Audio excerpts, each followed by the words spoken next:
Live from New Delhi, you're watching DD India News Hour, India's voice to the world. I'm Tanvita Nija. Coming up in the next hour. Road to Gaza border crossing extensively blocked after Israel reduces troops in South Gaza, leaving just one brigade. Israel says progress in truce talks, but Hamas denies the breakthrough as yet. Russia blames Ukraine for striking the Zaporozhye nuclear power plant with drones. Kyiv denies the claim. Nuclear watchdog IAEA warns both parties to refrain from attacking nuclear facilities. At least 94 people dead in Mozambique after an unlicensed ferry boat capsizes. 26 people go missing. And in tennis, India's Sumit Nagal becomes the first Indian in 42 years to qualify for Monte Carlo Masters main draw.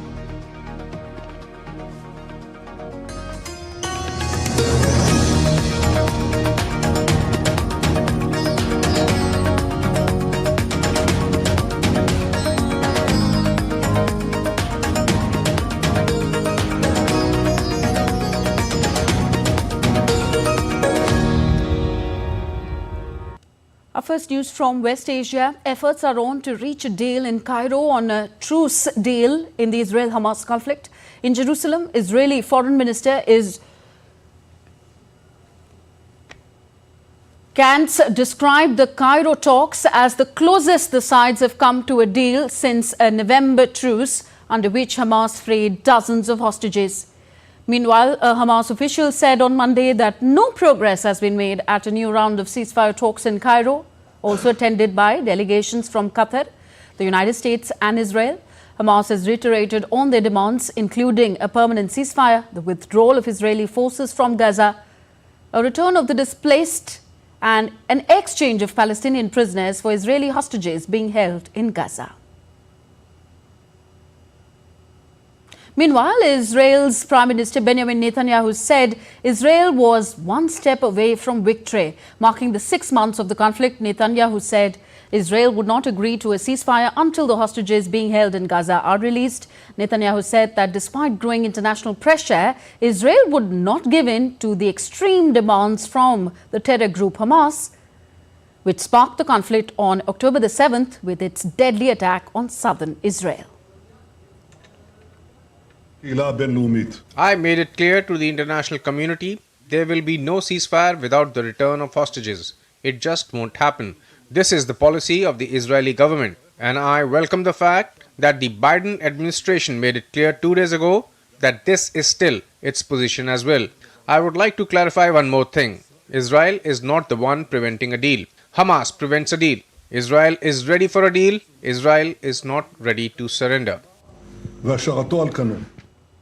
Israel has its soldiers from southern Gaza.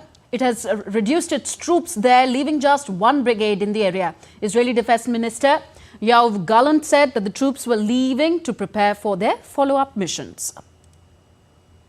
The forces are exiting and preparing for their next missions. We saw examples of such missions in the Shifa operation and also of their coming mission in the Rafah area. Now, the United States has said that the Israeli military's troop reduction in the southern Gaza Strip appears to be a rest and refit and not necessarily indicative of any new operations for these troops. In an interview to a news channel, White House National Security spokesperson John Kirby reiterated the United States' position against any ground military operation in Rafah. Kirby's remarks came as Israel's military announced it had withdrawn its forces from Khan Yunis and bringing its troop presence in the territory to one of the lowest levels since the 6-month conflict began. And now DD India's correspondent Sarah Coates joins us live from Tel Aviv. Sarah, what are the key sticking points to a truce in the Israel-Hamas conflict? How close or far are Israel-Hamas to a truce? Hello there, Tanvu. Well, we can tell you that negotiating teams from both Israel and Hamas have left the Egyptian capital. They are expected to meet again, of course, indirectly in the next 48 hours. But really, both sides here pouring cold water on reports that any progress has really been made. And this is what we've been seeing time and time again, these main sticking points, and that is, of course, the end to this war. Hamas wants a full comprehensive ceasefire, something that Israel simply will not agree to. It also wants people who've been forcibly moved from the northern part of the Gaza Strip to return. And this is also something that Israel says is a no-go, saying that men of fighting age will not be allowed to return to these areas that have been cleared by the IDF. Now, another one of these major sticking points is certainly aid. Hamas wants aid to be able to be delivered right across the Strip, which of course poses many, many challenges for the Israelis. So certainly major sticking points here. We've spoken about this time and time again, and it really seems doubtful as though there may be any breakthrough over the next few days, given this major stumbling block, and that is, of course, the end to this war. But of course, we'll have to wait and see in 48 hours' time when these key negotiators meet once again in Cairo, after both these sides have really pored over these plans. Okay. Sarah, we're hearing that in Gaza, it's the first time Israel is bringing its troops to the lowest levels. But what's the latest we have on the Rafah offensive?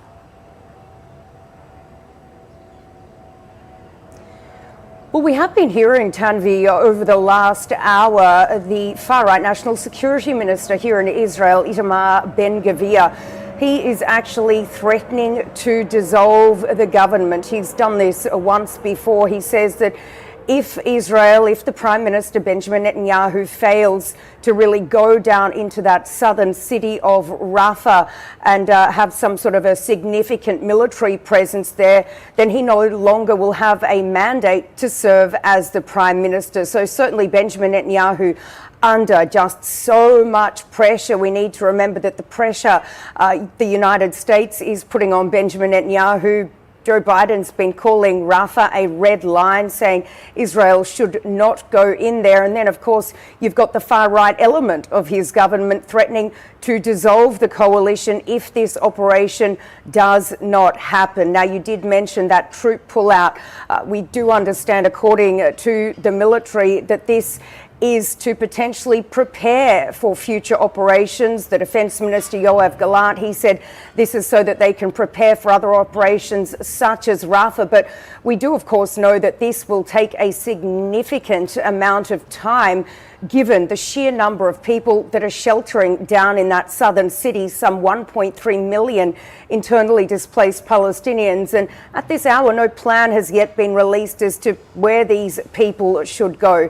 So certainly a lot of moving parts here. The remaining troops that are stationed in the Gaza Strip, they are in the centre of the Strip, and their main role is to prevent these displaced people from moving back to the north, as we just spoke about, and also to be able to manoeuvre around in strategic little groups, let's say back into the northern parts, which have previously been cleared, but places where fighting has once again started up. Tanvi. Okay. Thank you very much, Sarah, for those updates. Meanwhile, trucks carrying humanitarian aid have entered Gaza on Monday through the Rafah crossing. The United Nations has warned of a looming famine and complained of obstacles to getting aid in and distributing it throughout the Palestinian enclave. The US also says famine is imminent.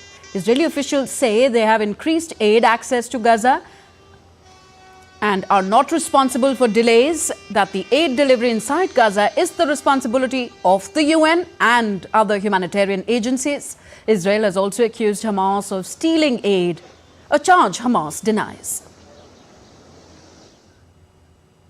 On to the Russia-Ukraine conflict now. Russia on Monday demanded the world leaders to respond to Ukraine's attack at the Zaporizhzhia nuclear power plant, terming it as nuclear terrorism.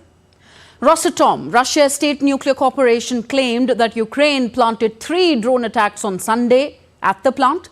The first injured 3 near a canteen. The second one attacked a cargo area. And last, the dome above reactor number 6 was targeted. Though the Ukrainian intelligence official has denied their involvement with the strikes, Both Russian officials and the UN's International Atomic Energy Agency, IAEA, said that the radiation levels at the plant were normal and the damage has not been severe. Further, the IAEA has condemned the Ukrainian drone strike, stating that the attack had endangered nuclear safety. The UN Atomic Watchdog Agency has confirmed physical impact of drone attacks at the plant, including at one of its 6 reactors. Further, Russia launched more than 24 attack drones in an overnight attack on Ukraine on Monday, damaging critical infrastructure in the central Zhytomyr region. The International Atomic Energy Agency has reported 1 casualty, and authorities have advised civilians to stay indoors due to the air pollution caused by the attack. 17 out of the 24 drones were downed by Ukraine over the regions of Odessa, Mykolaiv, Kirovrad, Klemsk and Zhytomyr. And Russia launched Kh-59 guided air missile was also destroyed. A logistics and transport facility and a gas station were damaged in the southern region of Odessa, and 4 drones were destroyed. And now let's go live to our correspondent Dasha Chernyshova. She's joining us from Moscow. Dasha, how seriously does this reported attack on the Zaporizhzhia nuclear power station raise the risk of a nuclear disaster, and what could be the consequences if a nuclear accident does happen there?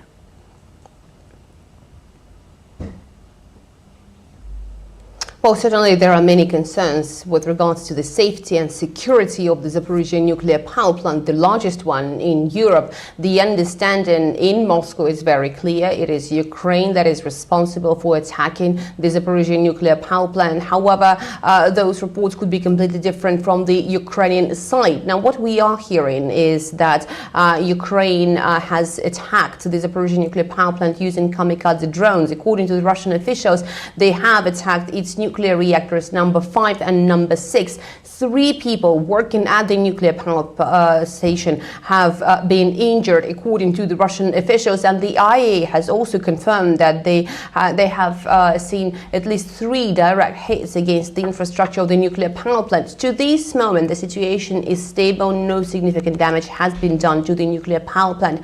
However, Moscow has been also calling on the international community to call on Ukraine to stop what it calls nuclear terrorism. So to this moment, the understanding is that as long as Ukraine continues to attack the nuclear power plant, the risks of a nuclear disaster are running high. At the same time, Moscow insists that the IAEA cannot really say, because of its mandate, from which side those attacks are taking place. And what is needed in the long term is obviously to have the peace negotiations between these 2 sides in order to make sure that these attacks do not happen in future. But Moscow has been insisting that its presence of its troops, of its military on the side of the nuclear power plant is paramount to keep the security of the nuclear power plant. Dasha, looking at the larger picture, what steps need to be taken and by whom to ensure that a nuclear disaster does not happen at Zaporizhzhia? Well, obviously, we do have the 5 steps, the 5 principles of the IAEA. They are there, they have been elaborated, they have been voiced. But in the long run, obviously, the sides need to stop the hostilities in the area of the Zaporizhzhia nuclear power plant. And obviously, the international community is scary because of the potential fallout of the disaster that could take place at the Zaporizhzhia nuclear power plant. All remember what happened when Chernobyl. So certainly for the wider picture, it is necessary so that the sides do make their way towards the negotiating table. But in the meantime, Moscow insists that Ukraine has to stop what it calls terrorist attacks against the Zaporizhzhia nuclear power plant. And the Western countries, from Moscow's point of view, have to convince Ukraine to stop that, and also to stop the supplies of the weapons that are later being used for such attacks. Dasha Chernyshova in Moscow, thank you for joining us. Meanwhile, Russian state media on Monday has reported more than 10,400 homes across the country being flooded. Russia has been affected by the worst floods in decades since Friday due to melt water bursting through a dam embankment in the city of Orsk. The Ural River, which rises in the Ural Mountains and flows into the Caspian Sea, swelled several meters in just hours, resulting in the water rise. As per authorities, more than 6,100 people have already been evacuated from the city. 15 of 40 schools in the region had been flooded. Further measures are being undertaken to evacuate residents from the affected areas. You're watching DD India News Hour, still to come on this show. Japan, the United States, Australia and the Philippines hold joint maritime exercises in the South China Sea. The US, Britain and Australia weigh expanding the AUKUS Security Pact to deter China. And millions across North America await the total solar eclipse as the moon set to block the sun for over 4 minutes in some areas.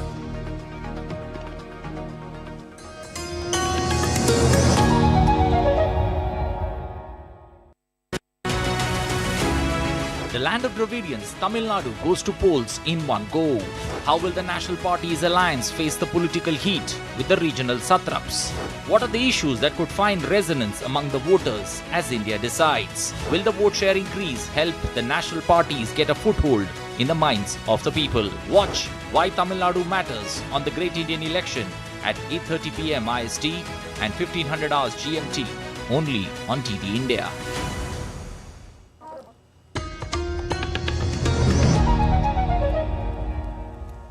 Welcome back. You're watching DD India News Hour. I am Tanvi Taneja. On to Africa now. At least 94 people died after a ferry sank off the northern coast of Mozambique. Officials in Nampula province said 5 people have been rescued of around 130 believed to have been on board, while over 24 are reported to be missing.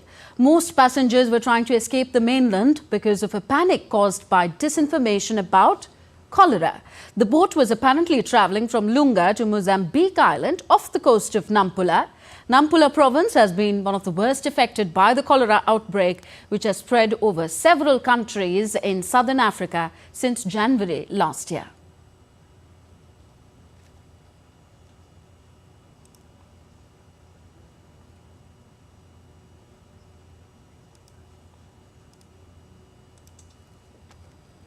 Back to Asia. Philippines President Ferdinand Marcos Jr. said that the Philippines will continue dialogue with China to ease tensions in the South China Sea. He said that he called on China to talk to prevent more incidents like ramming vessels and the use of water cannons in the South China Sea.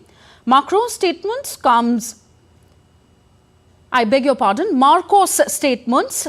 after a Philippine vessel was water sprayed by a Chinese guard in the South China Sea on Sunday.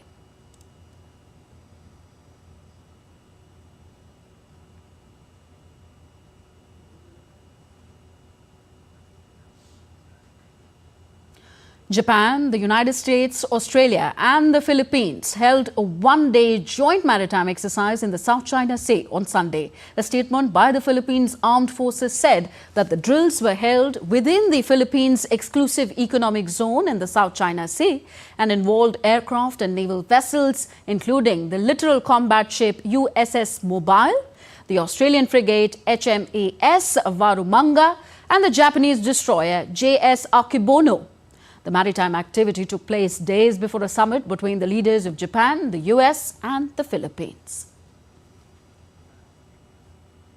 US President Joe Biden will host Japanese Prime Minister Fumio Kishida in Washington this week. The bilateral summit will see the two leaders discuss about economic cooperation and their mutual relationship. The meet will be followed by a trilateral summit between the US, Japan and the Philippines. Philippines President Ferdinand Marcos Jr. will also be present. The three countries will seek closer coordination on South China Sea issues, economic relations and the Indo-Pacific. The US, Britain and Australia are set to begin talks on bringing new members into their AUKUS Security Pact as Washington pushes for Japan to be involved as a deterrent against China. The country's defense ministers will announce discussions on Monday on Pillar 2 of the pact, which commits the members to jointly developing quantum computing, undersea hypersonic artificial intelligence and cyber technology. This was reported by the Financial Times on Saturday, citing people familiar with the situation. AUKUS, formed by the three countries in 2021, is part of their efforts to push back China's growing power in the Indo-Pacific region. China has called the AUKUS pact dangerous and warned that it could spur a regional arms race.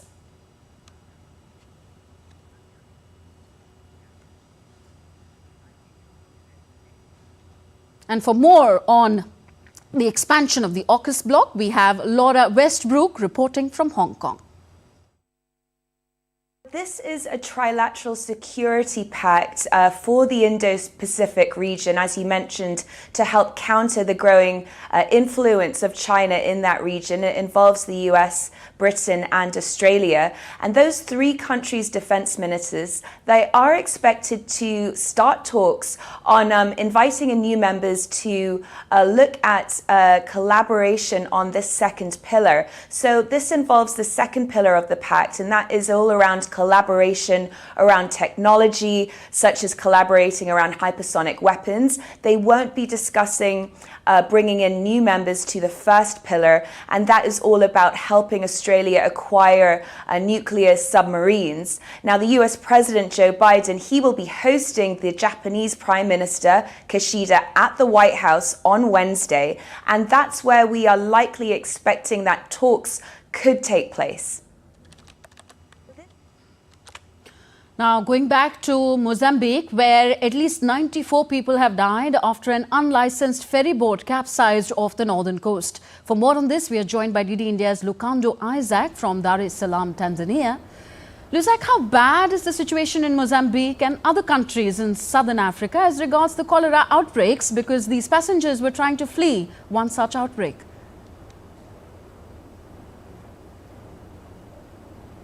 Well, the situation there is pretty bad. In Mozambique, for example, we know from the UNICEF that since October last year, there have been about 13,700 cases reported. When you look at government data, that number goes up to 15,000 cases.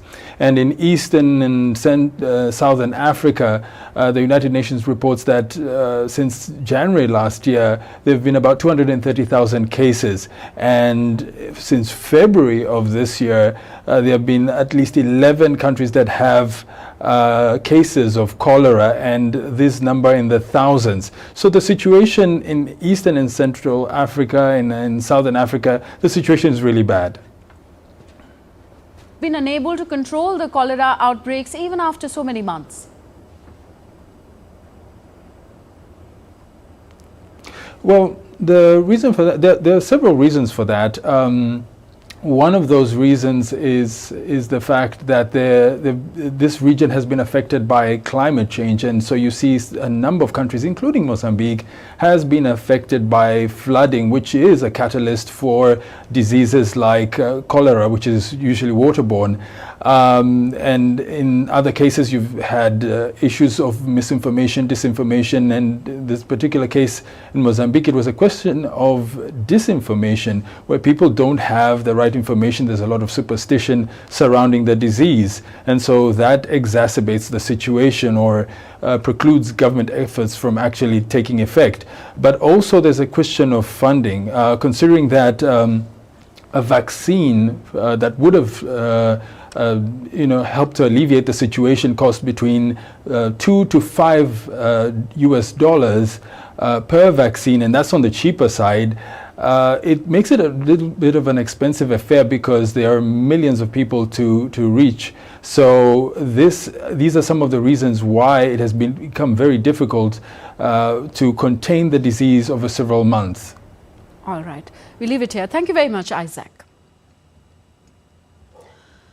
Australian lawmaker Andrew Wallace held a meeting with Taiwan's President Tsai Ing-wen at the President's Palace in Taiwan. Wallace raised the subject of security cooperation with President Tsai.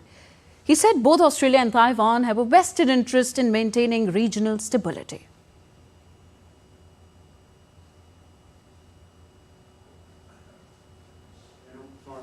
Our partnership, our strategic partnership, contributes significantly to regional security. In our shared interests, both Taiwan and Australia have a vested interest in a rules-based, open and inclusive Indo-Pacific. We stand united against any threats to regional stability. Russia's Foreign Minister Sergei Lavrov will be on a two-day visit to China on Monday and Tuesday. Lavrov will discuss the Russia-Ukraine conflict and deepening partnership between Moscow and Beijing with his Chinese counterpart Wang Yi.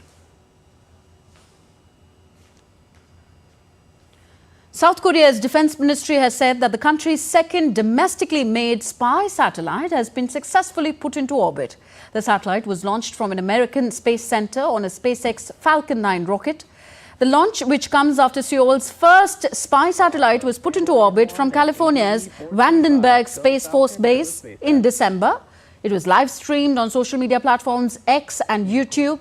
The Falcon 9 rocket was launched at 23:17 GMT on Sunday, and the satellite successfully separated from the launch vehicle 45 minutes later and entered its targeted orbit, the ministry said in a statement. It made successful communications with the ground station about 2 hours and 40 minutes after the launch. The back-to-back launches of reconnaissance satellites come amid a race against North Korea for its military capabilities in space. And next we take a look at what else is happening around the world. Leaders including former US President Bill Clinton and South African President Cyril Ramaphosa joined Rwandan President Paul Kagame and his wife Janet as they gathered to commemorate the genocide of 1994 in Kigali on Sunday. Kagame lit the Rwandan genocide flame of hope known as the Kwibuka, meaning remembering, to begin the commemoration.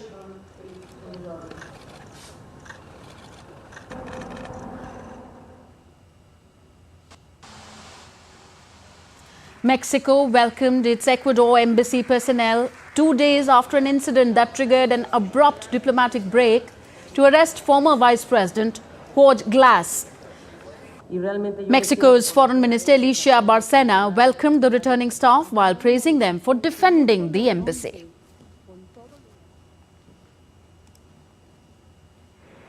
Storm Kathleen made its way through the British Isles on Sunday, bringing in huge waves that crashed through the straits, hitting motorists, disrupting traffic across the island. The island's Met Office has issued a yellow warning for heavy rains and localized flooding for Monday and Tuesday.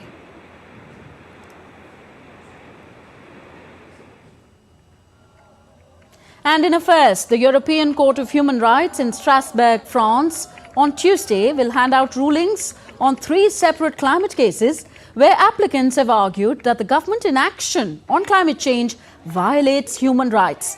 The cases are being decided by the court's top bench, the Grand Chamber, which only hears cases that raise serious questions about the interpretation of the 1953 Convention on Human Rights.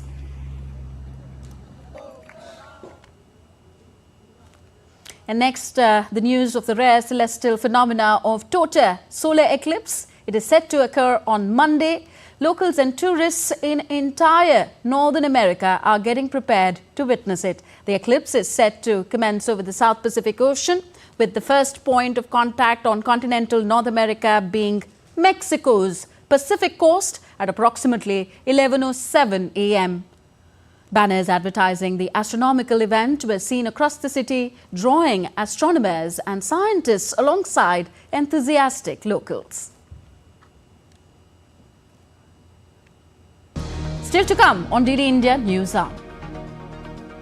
Furthering his poll pitch, Prime Minister and senior BJP leader Narendra Modi will kickstart BJP's mega Maharashtra campaign with a rally in Chandrapur today. Former US President Donald Trump says $50 million raised from the biggest fundraiser yet.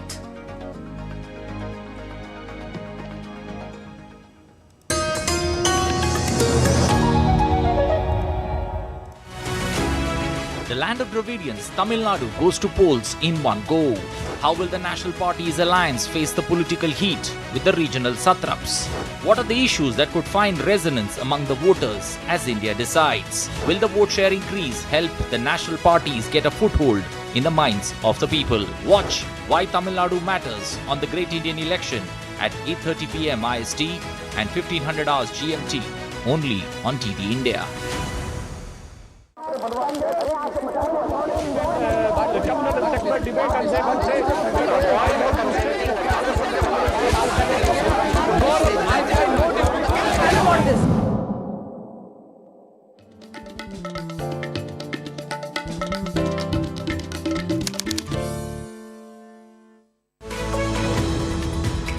We just don't bring you the news as it unfolds. We get to the heart of the matter. We don't just present facts, we demystify complex social, political and economic events. We break stories that shape the world's present and future because you deserve the truth. I am Tanvi Taneja from New Delhi. I'm Ollie Barrett from London. I'm Nick Harper from Washington, D.C. Join us on DD India Global Monday to Friday at these times.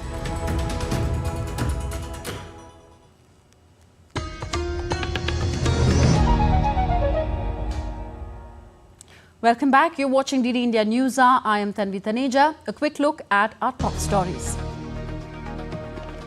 Road to Gaza border crossing extensively blocked after Israel reduces troops in South Gaza, leaving just one brigade behind. Israel says progress in truce talks, but Hamas denies the breakthrough as yet.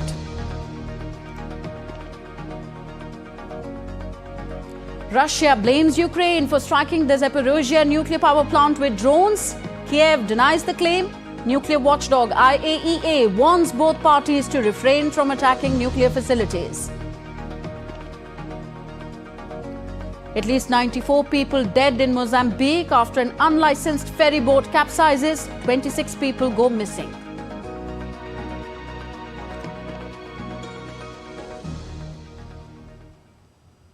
On to the US now. Former President Donald Trump has, according to his campaign, raised more than $50 million in one night at the Florida fundraiser. As our Washington correspondent Jagruti Dave reports, Trump is still playing catch-up on campaign finances with his rival Joe Biden, even though this latest haul is twice what Mr. Biden raised at a New York event last month.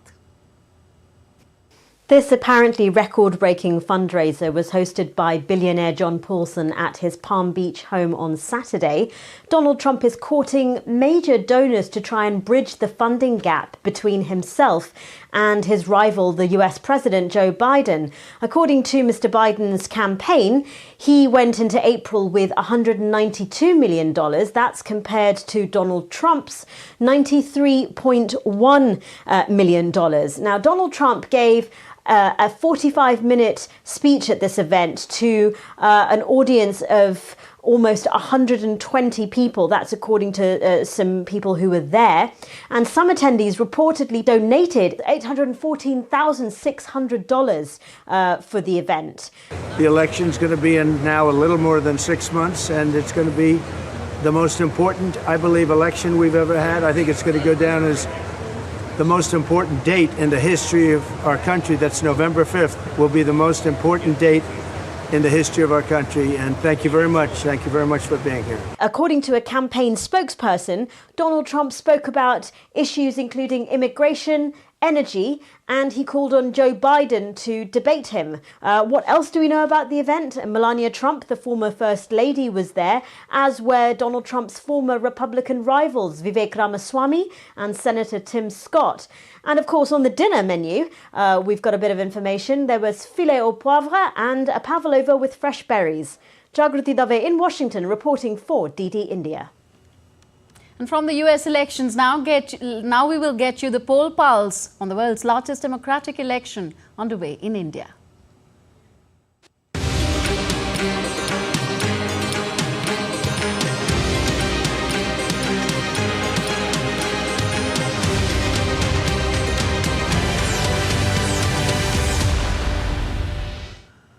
So the upcoming general elections have ignited a wave of political activity across India, with parties scrambling to secure victory. Prime Minister and senior BJP leader Narendra Modi, after a day of campaigning in eastern states of Bihar and West Bengal, is now holding public meeting in Chhattisgarh's Bastar. Later in the day, Prime Minister Modi will kick off BJP's election campaign in the western state of Maharashtra. He will hold a public meeting in the Chandrapur district of Maharashtra. Congress leader Rahul Gandhi is scheduled to hold 2 rallies in Madhya Pradesh. On Tuesday, Gandhi addressed the public in Sioni, Madhya Pradesh. Madhya Pradesh will vote in 4 phases. The 1st, 2nd, 3rd and 4th on April 19th, 26th, May 7th and 13th respectively. The central state of India accounts for 29 seats in the general elections.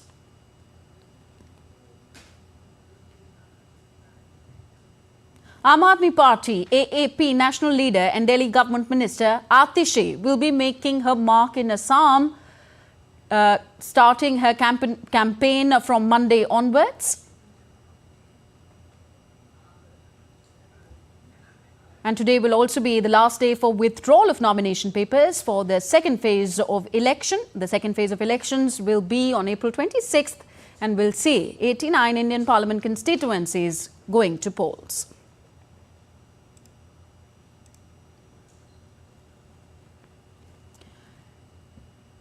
And now to get the latest from Maharashtra polls, we go over to Shishir Shelar. He's reporting from Mumbai. Shishir, in terms of the number of seats involved, how important is Maharashtra for the party seeking to secure a majority in Parliament?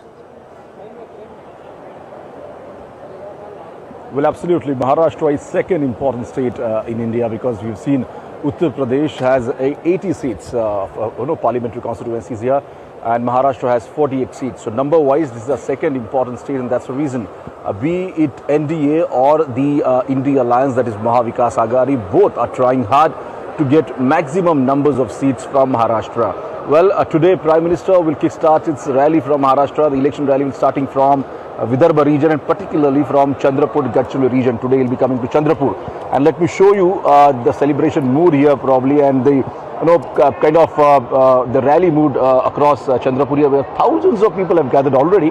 The Prime Minister will be coming here around in the evening, but we have seen a large number of people have started coming in, and that's what we're going to see almost at all places wherever Prime Minister will be conducting his rally. Now, particularly, we're talking about the Chandrapur constituency and the Vidarbha region. Let me tell you, the Vidarbha once is known as the Congress bastion a few years back, but later on we have seen that how BJP has gained strength here in this particular region. And now, if you look at the public representation here from the BJP side, you see maximum of MLAs coming in from the BJP. Though last time in 2019 parliamentary election, BJP lost this seat, and Congress has won. Congress Balu Dhanorkar have got the seat here. This time around, Balu Dhanorkar's wife, Pratibha Dhanorkar, is contesting the seat from the Congress.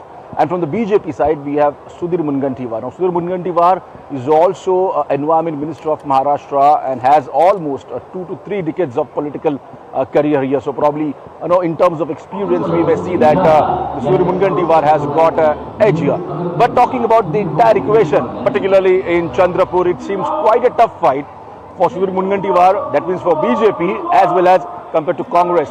And that's the reason this is a show of strength that you're seeing here, where the Prime Minister will be coming and addressing public rally.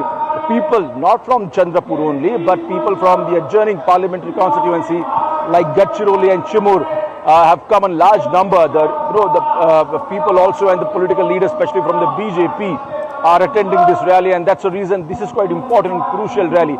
Though this is the first one, the first rally of the Prime Minister in Maharashtra is going to start here. But later on, we will see some of the more rallies across Maharashtra, because Maharashtra will be going for the election in 5 different phases, starting from 19th till 20th May here. And that's the reason today being the first phase campaigning here, Prime Minister will be addressing the Chandrapur and Gadchiroli parliamentary constituencies. Later, Prime Minister will also be having 10 meetings across all the Maharashtra in phase-wise manner. So obviously, if you look at the issues as far as the political issues are concerned, in particularly Vidarbha region, we may see that Chandrapur is actually an industrialized area, industrial zone. We have seen here quite a big factories, especially from the mining to the cement factories. The power corporations have also established the big units in Chandrapur, and that's the reason it is also known as the industrial zone. But the important aspect that apart from industry or the manufacturing sector, the agriculture is also one of the important aspect here. And that's the reason now people want to listen that exactly what the government or what the public representative will do for them if they come into power. The irrigation is one of the important aspects that people actually want them, the leaders to focus on. And that's the reason now we have to see that what exactly the political leaders will actually come forward to their voters. Yes, so tough contest here in Maharashtra. Thank you very much, Shishir, for joining us from Chandrapur. So Maharashtra, the western state of India, sends 48 MPs to Parliament and is the second highest in the list after Uttar Pradesh. The realignment of regional satraps and the political bloc for the 2024 elections makes one wonder if it would be better to call it Maha-chaos for the voters. The financial and entertainment capital of India will go to polls in 5 phases from April 19th to May 20th. The fortunes of the national parties and regional parties merge, make Maharashtra a cracker of an election. DD India dissects why Maharashtra matters in the great Indian elections in 2024.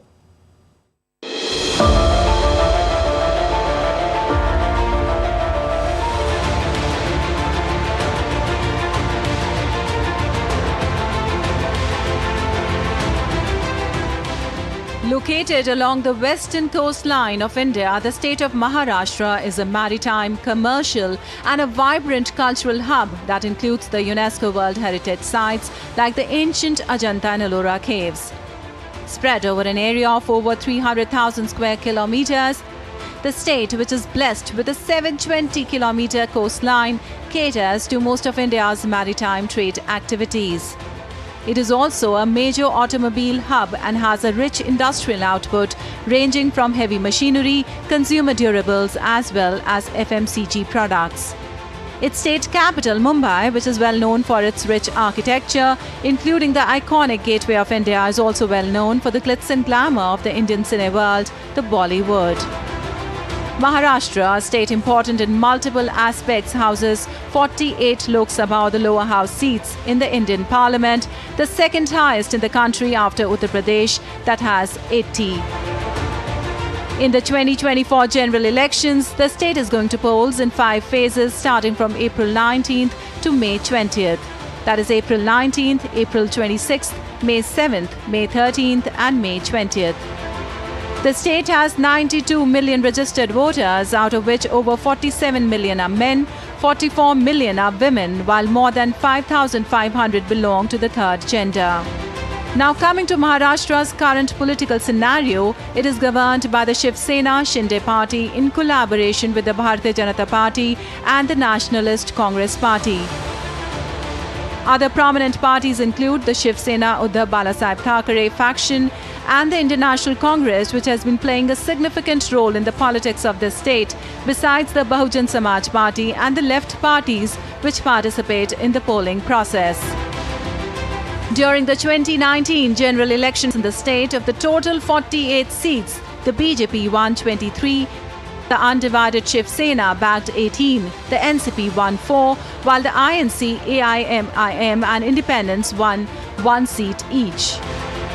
Amidst a supercharged political scenario in the state, which has been witnessing the rise of new political factions and collaborative realignments, all eyes are on Maharashtra this polling season, as it prepares to undergo the test of India's populist mandate in the general elections.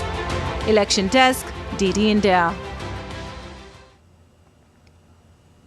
The Election Commission of India posted a video on social media platform X as part of its election-related activities in the Union Territory of Jammu and Kashmir. In the video, the Election Commission urged people of the Union Territory to step out, vote and inspire others to do so. The ECI appealed people to be the election ambassador and celebrate the Festival of Democracy, Chunav Ka Parv, together.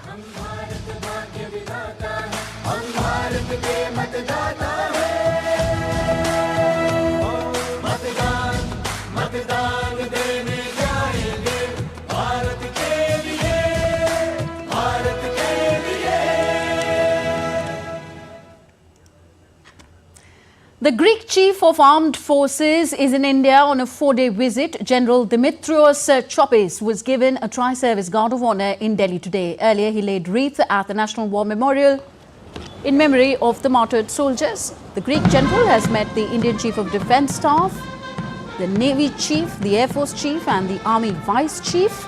He's scheduled to visit a training facility in Agra, the Pune Air Force Base and several facilities of the Indian private defence manufacturers.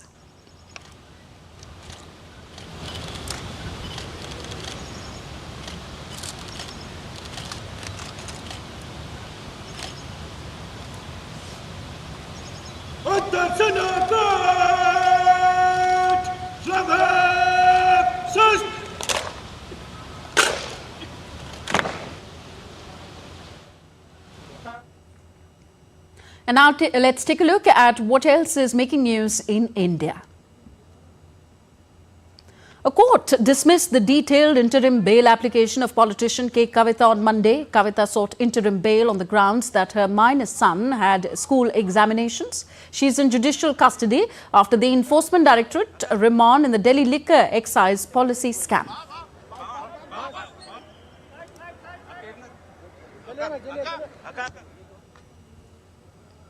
200,000 tourists visited Asia's largest tulip garden in Kashmir within 2 weeks. The garden opened for tourists in late March and will go on till the last week of April after a month-long successful show.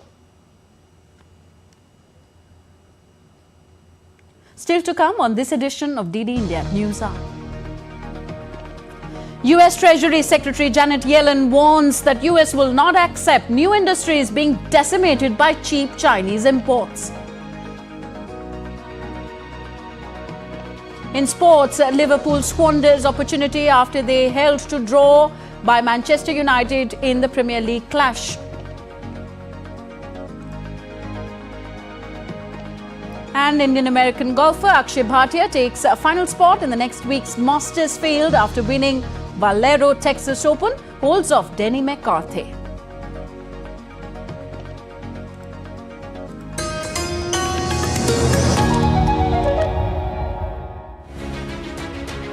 As the cycle of accountability returns, the time has come when the biggest democracy chooses to write another chapter in its glorious history. Development, justice, regionalism, a big political canvas. Everything will be put to test in this mega battle for glory.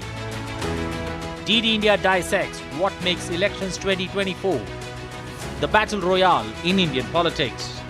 Data and analysis free from bias to help you understand why India matters. Great Indian Election on weekdays at 8:30 p.m. only on DD India.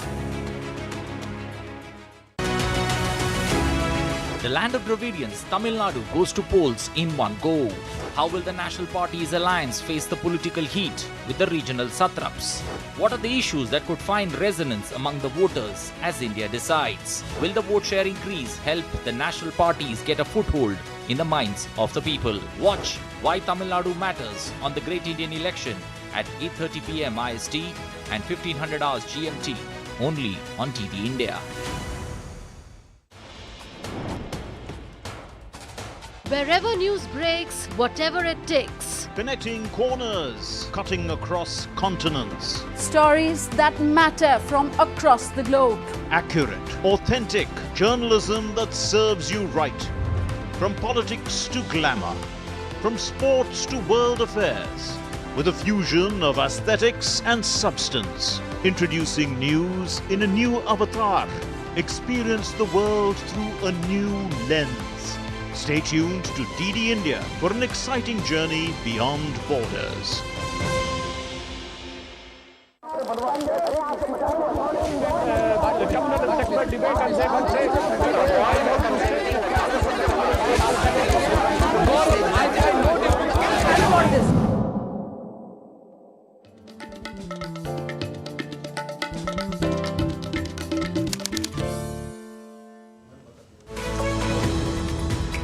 We just don't bring you the news as it unfolds. We get to the heart of the matter. We don't just present facts, we demystify complex social, political and economic events. We break stories that shape the world's present and future because you deserve the truth. I am Tanvi Taneja from New Delhi. I'm Ollie Barrett from London. I'm Nick Harper from Washington, D.C. Join us on DD India Global Monday to Friday at these times.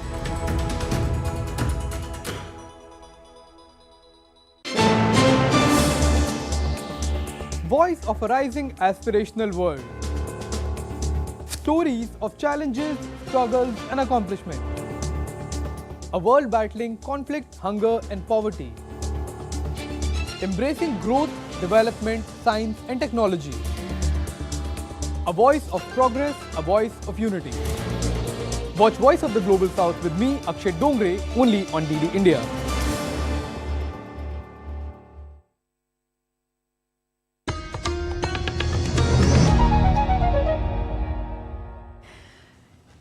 Welcome back. You're watching DD India News Hour. I'm Tanvi Taneja. US Treasury Secretary Janet Yellen on Monday warned China that it will not accept new industries being decimated by Chinese imports. Yellen wrapped up her meetings to press her case for Beijing to rein in excess industrial capacity.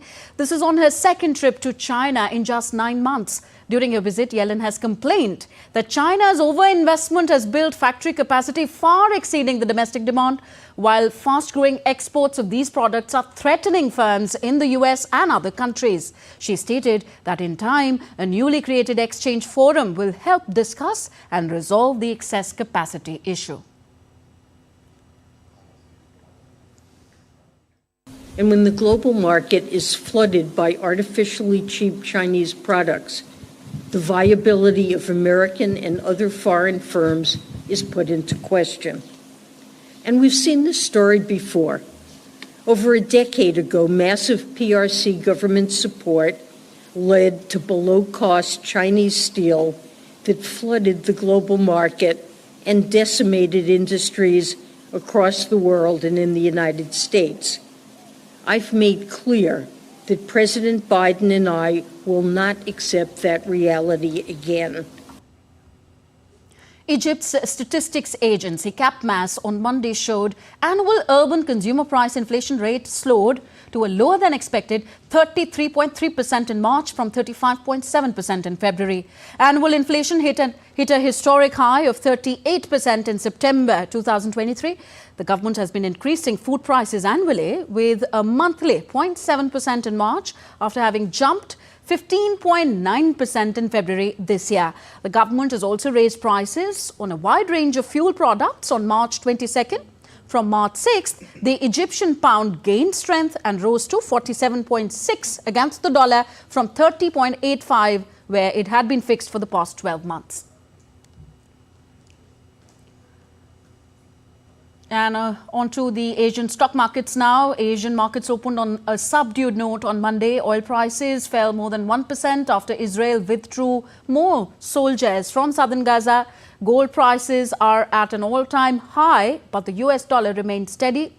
And talking of Indian markets, India's Sensex was up 560 points at 74,808, and Nifty was up by 157 points at 22,681 when reports last came in. And now it's time for all the sporting action, and to fill us in with the latest from the different sporting arenas, we have with us Siddharth Bhardwaj. Hello, Siddharth. Hello, Tanvi. A lot is happening in the world of sports. Let's begin with the IPL. Defending champions and five-time winners Chennai Super Kings are set to host Kolkata Knight Riders at the M.A. Chidambaram Stadium in Chennai. The two-time IPL champions are second on the table and with 3 wins out of 3, while Chennai Super Kings are desperate to get back to winning ways, but they face KKR challenge as they have been a force to reckon with in the ongoing season. After winning the first 2 matches, CSK lost the way and suffered defeat in the last 2, drop down in the points table. The two teams have played some historic matches, including 2 IPL finals. KKR had famously beaten CSK to win the IPL 2012 title at the Chepauk Stadium. Chennai won their 4th IPL title in 2021 by beating KKR in the final in a rather one-sided final by 27 runs. Chennai Super Kings have enjoyed a fairly good run against the Kolkata Knight Riders. KKR too have had their fair share of wins against the men in yellow and have won 3 games at Chepak. In 28 matches played between the two sides, Chennai have won 18 games while Kolkata have won 10 matches.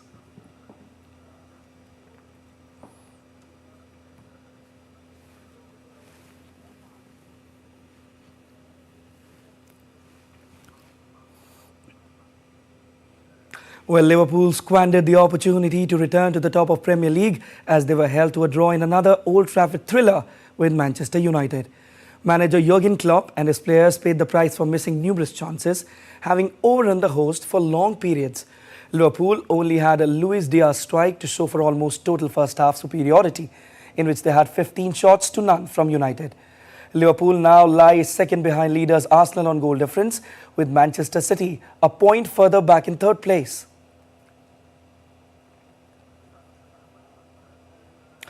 Tennis player Sumit Nagal became the first Indian to enter the Monte Carlo Masters singles main draw in 42 years, beating Facundo Diaz Acosta of Argentina in a 3-setter in the final qualifying round on Sunday.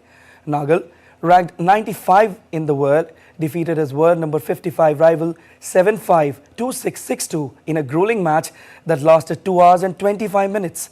Nagal will meet world number 35 Matteo Arnaldi of Italy in the first round of the main draw in clay court tournament.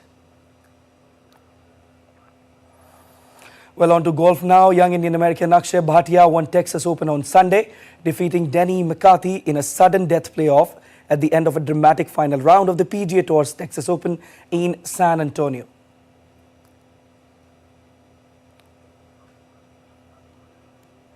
Well, that's it in the world of sport. Over to you, Tanvi. Thank you very much, Siddharth.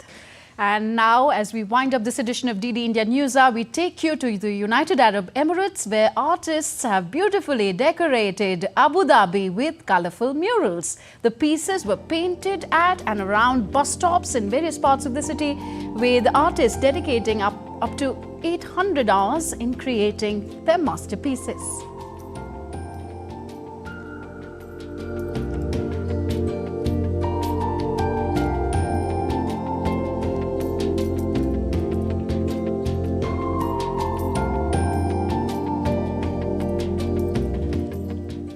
As they say, when the entire world is your canvas. That's it in this edition of DD India News Hour. Do let us know your thoughts on the news of the day. Connect with us on Facebook, X, formerly Twitter and Instagram.